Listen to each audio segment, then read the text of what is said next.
بسم اللہ الرحمن الرحیم۔ السلام علیکم ڈیئر اسٹوڈنٹس، میں ہوں آپ کی اردو ٹیچر اپنے چینل اردو کلاس کے ساتھ۔ بہت لمبے وقفے کے بعد آج آپ سے مخاطب ہوں، لیکن انشاءاللہ میری کوشش ہوگی کہ آپ کے تمام لیکچرز بغیر کسی وقفے کے ریگولر اپلوڈ ہوتے رہیں۔ تو وقت ضائع کیے بغیر چلیے چلتے ہیں اپنے کام کی طرف۔ آپ لوگ ایک اپنا کوئی پین پینسل، کوئی نوٹ بک، ڈائری وغیرہ اور اپنی اردو کی کتاب لے کر بیٹھیے۔ تو اسٹوڈنٹس، آپ جانتے ہیں کہ میں آپ کو وفاقی تعلیمی بورڈ یعنی فیڈرل بورڈ کا سلیبس پڑھاتی ہوں۔ تو ہم نے اپنی فیڈرل بورڈ کی میٹرک کی کتاب یعنی کہ جماعت دہم کی 10th کلاس کی اردو لازمی کی کتاب کے صرف 2 ہی ٹاپک ابھی کور کیے تھے، حمد اور نعت۔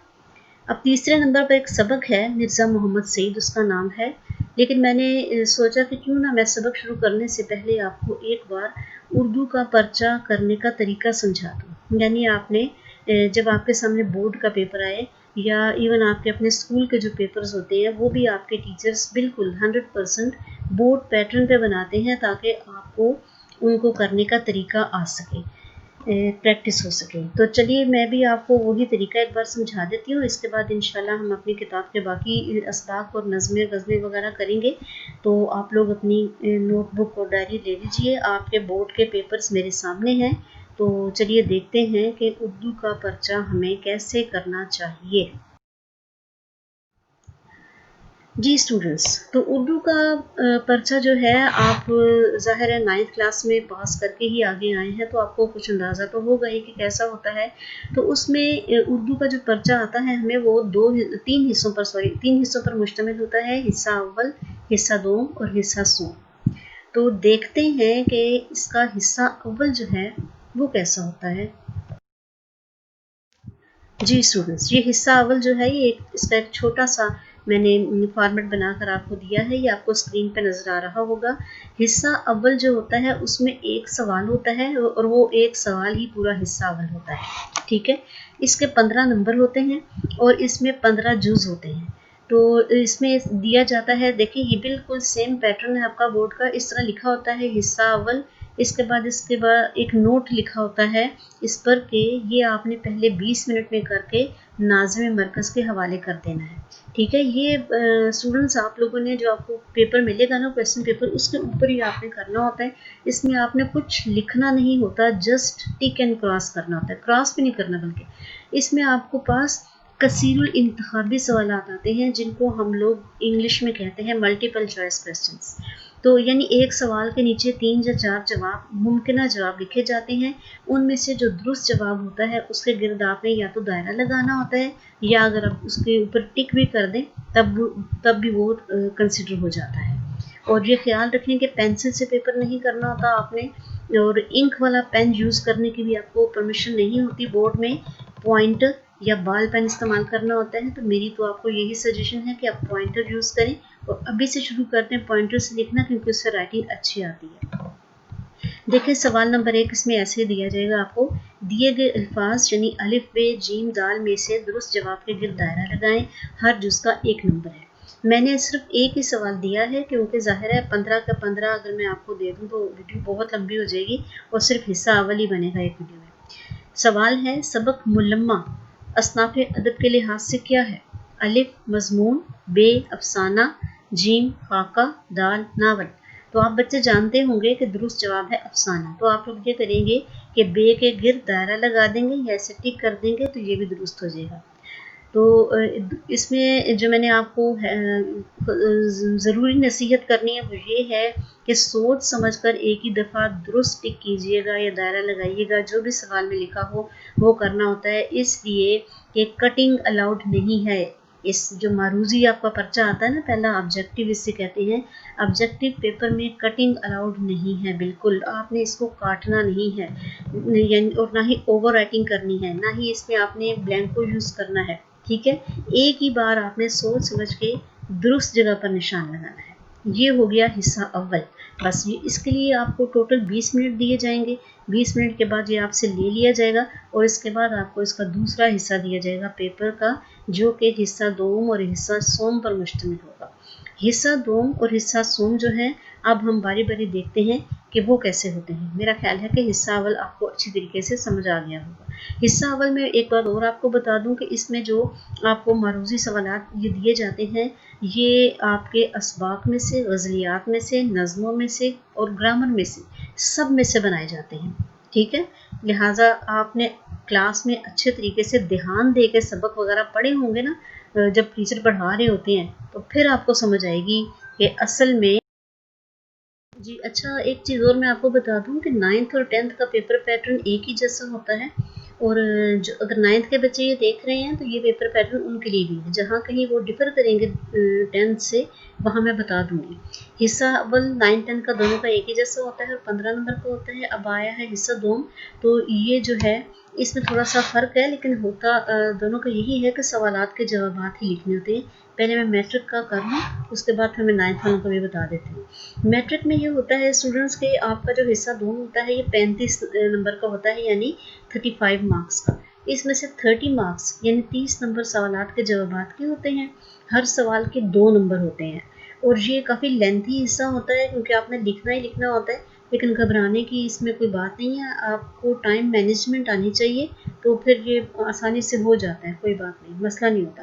تو یہ اس کا الف حصہ ہوتا ہے، ٹھیک ہے۔ سوال نمبر 2 جو ہے نا، جیسے سوال نمبر 1 ہی حصہ اول ہوتا ہے، پورا ایک ہی سوال، یہ الگ بات ہے کہ اس کے آگے سے 15 جز ہوتے ہیں، 15 اجزاء۔ اسی طرح حصہ دوم جو ہے وہ صرف سوال نمبر 2 پر مشتمل ہوتا ہے، لیکن اس سوال نمبر 2 کے بھی 2 حصے ہوتے ہیں، الف حصہ اور بے حصہ۔ الف حصے میں آپ نے سوالات کے جوابات لکھنے ہوتے ہیں، اور بے حصہ جو ہوتا ہے اس کا سوال کا، اس میں آپ نے ایک کہانی لکھنی ہوتی ہے جو کہ 5 نمبر کی ہوتی ہے۔ پہلے میں کہانی بتا دوں کیونکہ چھوٹا ٹاپک ہے۔ کہانیاں آتی ہیں آپ کی جو گرامر کی بک ہے قواعد الانشاء پنجاب ٹیکسٹ بک بورڈ کی، اسی میں سے آتی ہیں، اور اس کے لیے میں آپ کو کہوں گی کہ جو کہانیاں اس میں دی گئی ہیں وہ سب پڑھیں۔ اس کے علاوہ ان کہانیوں کے بعد کچھ کہانیوں کے صرف خاکے دیے ہوئے ہیں کہ ان سے آپ کہانیاں کے خود بنائیں، وہ خاکے بھی سب پڑھیں کیونکہ وہ سب آپ کے سلیبس کا حصہ ہوتے ہیں، اور ان کہیں سے بھی ان میں سے کہانی جو ہے وہ آ سکتی ہے۔ 5 نمبر کی کہانی ہوتی ہے جس میں آپ نے اوپر پہلے کہانی کی ہیڈنگ دینی ہے، یہ میں آپ کو طریقہ ہی بتا رہی ہوں کرنے کا۔ مارکر سے ہیڈنگ دیں، تمام ہیڈنگز نیلے یا کالے مارکر سے دینی ہے، ٹھیک ہے۔ اس کے علاوہ اور کوئی کلر جو ہے اس میں آپ نے یوز نہیں کرنا اپنے پیپر میں۔ پیپر کرنا بھی آپ نے نیلے رنگ کے پوائنٹر سے ہے، ہیڈنگز بلیک سے دے دیں تو بہت اچھا ہے، ورنہ بلو مارکر سے بھی دے سکتے ہیں۔ اوپر ہیڈنگ دیں کہانی، سوال نمبر 1 جز بے کہانی، کہانی کا جو بھی آپ کو نام دیں گے یہ اس پر لکھیں، وہ مارکر سے وہ نام لکھیں، نیچے کہانی لکھ دیں، اینڈ پہ پھر ہیڈنگ دیں مارکر سے نتیجہ، اور اس کا نتیجہ نیچے لکھیں جو بھی نکلتا ہے۔ بعض کہانیاں ایسی ہوتی ہیں کہ ان کا جو عنوان ہوتا ہے وہی ان کا نتیجہ ہوتا ہے، یعنی جس کا کام اسی کو ساجھے، تو یہ کہانی کا نام بھی ہے، یہی اس کا نتیجہ بھی ہے کہ ہر شخص وہی کام بہتر طریقے سے کر سکتا ہے جس میں وہ ماہر ہوتا ہے۔ اسی طرح ہوتا ہے ایک کہانی، ایک بعض دفعہ عنوان آ جاتا ہے سانچ کو آنچ نہیں، اس پہ کہانی لکھیں، یہی اس کا نتیجہ بھی ہے، یعنی کہ سچ کو کوئی نقصان نہیں پہنچ سکتا، ٹھیک ہے۔ تو اگر کوئی اور کہانی کا عنوان اور طرح سے، جیسے اگر آپ کو کہانی آ جائے چالاک بیوی، عقل مند بڑھیا، یہ میرے خیال سے آپ کی بک میں ہے اس قسم کے، تو اس سے پھر جو نتیجہ اخذ ہوتا ہے نا وہ آپ نے نیچے لکھنا ہے، اب نتیجے میں نہیں لکھ دینا عقل مند بڑھیا، ٹھیک ہے۔ اچھا اب دیکھیں جی، اب ہم آ جاتے ہیں سوال نمبر 2 کے الف حصے پر جو کہ ہے سوالوں کے جواب۔ اچھا اس کو کرنے کا طریقہ یہ ہے، میں نے آپ کو سامنے فارمیٹ دیا ہوا ہے، اس کو فالو کیجیے، ٹھیک ہے۔ یہ آپ نے سب سے پہلے ہیڈنگ دینی ہے پیپر میں، آنسر شیٹ آپ کو ملے گی ساتھ، اس کے اوپر سب سے پہلے آپ ہیڈنگ دیں حصہ 2، پھر آپ اس مارکر سے ہی لکھیں سوال نمبر 2 اور ہیڈنگ دے دیں سوالات کے جوابات، بس۔ مزید اس کو ذرا واضح کرنا ہے تو سوال نمبر 2 کے بعد بریکٹ میں لکھ دیں الف، یعنی یہ الف حصہ ہے سوالات کے جوابات۔ اب آپ نے یہ پورا جو پیپر کے اوپر سوال لکھا ہوتا ہے مندرجہ ذیل میں سے 15 اجزاء کے جواب لکھے، وہ نہیں لکھنا، جسٹ ہیڈنگ دے سوالات کے جوابات۔ جہاں کہیں سے آپ غیر ضروری تفصیل سے اجتناب کر سکتے ہیں اور اپنا ٹائم بچا سکتے ہیں وہ لازماً کریں، تاکہ آپ دیے ہوئے وقت کے اندر اپنا پرچہ مکمل کر سکیں۔ اس کے بعد دیکھیے سوال ہے حضرت امیر۔ اب یہ سوال جو پیپر میں ہے وہ پورا اس طرح ہے کہ حضرت امیر رضی اللہ تعالیٰ عنہ سے کون سی شخصیت مراد ہے، ٹھیک ہے۔ آپ نے یہ پورا سوال نہیں لکھنا،